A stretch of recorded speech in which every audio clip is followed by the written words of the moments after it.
आजकल की भागदौड़ भरी ज़िंदगी में हम इतने ज़्यादा व्यस्त हो गए हैं कि उसका असर हमारे रिलेशनशिप में देखने को मिलता है। तो आज हम बात करने वाले हैं लॉन्ग डिस्टेंस रिलेशनशिप के बारे में, जिसमें सबसे बड़ी जो परेशानी की वजह बनता है वो बनता है हमारा फिजिकली एक दूसरे के साथ ना अवेलेबल होना, जिसकी वजह से जो कम्युनिकेशन है, हमारा ट्रस्ट है और अंडरस्टैंडिंग है वो भी हम मेंटेन नहीं कर पाते। तो आज हम इसी के रिलेटेड ही आपको सुझाव देने वाले हैं, गौर फरमाइएगा। तो सबसे पहली चीज़ जो आपको अपने रिलेशनशिप में करनी है वो करनी है कम्युनिकेशन को मेंटेन करना। बातचीत करना तो भाई ज़रूरी है किसी भी रिलेशनशिप को संभालने के लिए। अगर आप एक दूसरे के साथ इंटरेक्ट नहीं करेंगे तो रिलेशनशिप संभलेगा कैसे। तो इसलिए चाहे किसी के साथ फ़ोन कॉल के साथ जुड़े रहिए, ऑडियो कॉल के साथ जुड़े रहिए या एक दूसरे को टेक्स्ट मैसेज करिए। इससे क्या होगा कि आप एक दूसरे की लाइफ में इन्वॉल्व रहेंगे। दूसरी जो आपको चीज़ करनी है वो करनी है भरोसा और विश्वास। ये किसी भी रिश्ते का मूल कारण होता है। हमने एक दूसरे के साथ सच बोलना है और विश्वास करना है। इससे जो हमारा रिश्ता है उसको एक नई नींव मिलेगी। तीसरी चीज़ हमें करनी है, हमें एक दूसरे के लिए वक्त निकालना है। अब भरोसा तो कर लिया, उसके बाद एक दूसरे के लिए वक्त निकालना भी ज़रूरी है। चाहे हम अपनी लाइफ में कितने भी बिजी क्यों ना हो, लेकिन थोड़ा सा टाइम अपने पार्टनर के लिए तो हम निकाल ही सकते हैं ना।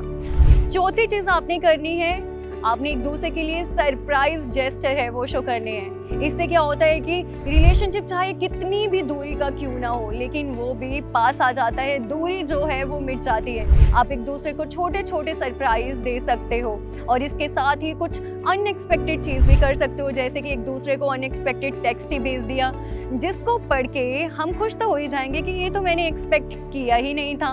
उसके बाद आपने क्या करना है, आपने प्लानिंग करनी है एक दूसरे के साथ फ्यूचर में मिलने की प्लानिंग। इससे क्या होगा कि आप एक लक्ष्य निर्धारित कर देंगे और कैसे एक दूसरे के साथ निश्चित तरीके से मिलना है वो भी डिसाइड कर पाएंगे।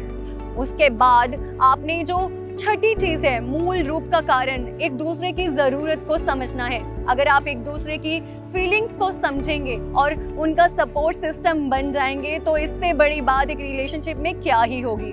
सातवीं चीज़ जो आपने अपने रिश्ते में लेकर आनी है, आपने एक दूसरे को सहयोग करना है। चाहे कितना भी बुरा वक्त हो, कितनी भी बड़ी मुश्किल हो, आपने एक दूसरे को भरोसा दिलाना है कि मैं तेरे साथ हमेशा ही साथ हूँ। उसके बाद आपने अपने जीवन को जीने का तरीका समझना है, उसमें आपने खुशहाली लेके आनी है, प्रगति की तरफ बढ़ना है। इससे क्या होगा कि अगर आप थोड़ा सा भी टाइम अपने पार्टनर के साथ व्यतीत करते हैं तो वो भी यादगार बन जाता है।